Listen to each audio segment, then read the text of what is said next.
Sezno. Pop music is not the enemy. I want to explain, as a musician, how my perspective has changed on this in terms of what pop represents in relation to my music career. And honestly, like my pride as an indie artist. Basically, hating on pop stars simply for being pop stars is a tremendous waste of time. And when I say pop music, I say that pretty broadly, like the superstars of right now. Very popular music is an easy target for the vitriol of an independent artist. We cannot escape these super mega stars. We are force-fed them, essentially. For instance, I personally have never gone out of my way to listen to a Sabrina Carpenter song. And no, I'm not insulting her or her music, I got no beef with her. But I'm saying that me, personally, I have never had to willfully initiate the process of learning about her. And yet somehow I know who she is and some of her songs. I could pick her out in a line of 1,000 blonde girls and be like this. That's Sabrina Carpenter. Because like a star of that magnitude, if you're on the internet or you go outside, which is a thing that I like to do sometimes, she's inescapable. It's like large scale cultural stuff. And because the pop stars, the super mega stars are so prevalent, and because we see them all the time on our feeds and stuff, I recall, a couple chapters back in my life, say 2018, 2019, I was in college, I was starting to take my songwriting more seriously, trying to find my style, if you will, that the pop stars, who I unwillingly was being exposed to all the time, they kind of conglomerated in my mind into this abstract notion of the enemy, as in pop music is the opposition, and that the success of these pop stars is an active hindrance to my potential success as an artist. And since 2019, I've been through a lot, as I'm sure you have as well. Since then, I've learned a lot about the industry and about artistry in general, and I know now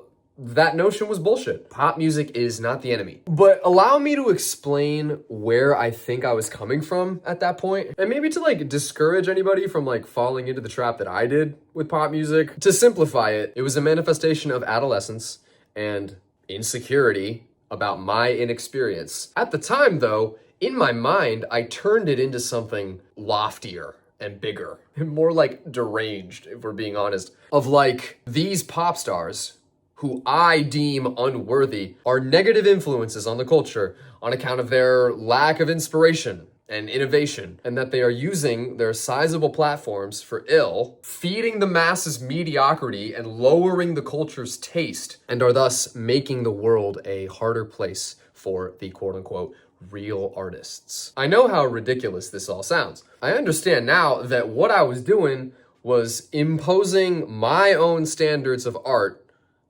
onto pop music, despite the fact that pop music is the least meaningful place to impose those standards on. I essentially blamed my lack of success, my lack of an audience, on pop stars whose music sounded nothing like mine. And I was complaining that the music industry was rigged or unfair, when I was the one who had made no effort whatsoever to understand it better. Which, had I done that in that period, I would have known much earlier that pop stars are not hindering me, and that as an artist, I am not in competition with anybody for my audience. I come from an indie rock, bedroom pop sort of background. But this equally applies to other genres. If you're a conscious rapper, does it make sense for you to blame your woes on rage music? This was the insecure mental gymnastics that I was doing. One of the artists that bothered me back in the day, bro, this is embarrassing that I'm even admitting this. This is how real I'm being for y'all. Billie Eilish. I can't even imagine some of the things I must have said in conversations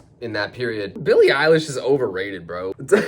Typical sophomore in college trying to be sophisticated. But what was really going on, I hated the fact that I was in school and subpar and had no meaningful music out. I felt behind, I guess. And I projected that onto artists like Billie Eilish, because she was younger than me and already wildly successful in ways that I realistically never will be. At the time, whatever way I rationalized it, I hated that. But in reality, that was a me thing, and it really had nothing to do with her or her music. Is there any basis to criticize pop music for not being like the music that you make, assuming you don't make industry pop music. No disrespect from me, dude. Like, make your music. Can you really criticize the biggest pop stars in the world for not being experimental? That's not what pop music is supposed to be. Now, this is not to say that pop music is beyond criticism, because it's obviously not. And honestly, yeah, like some of them do use their platform for ill or are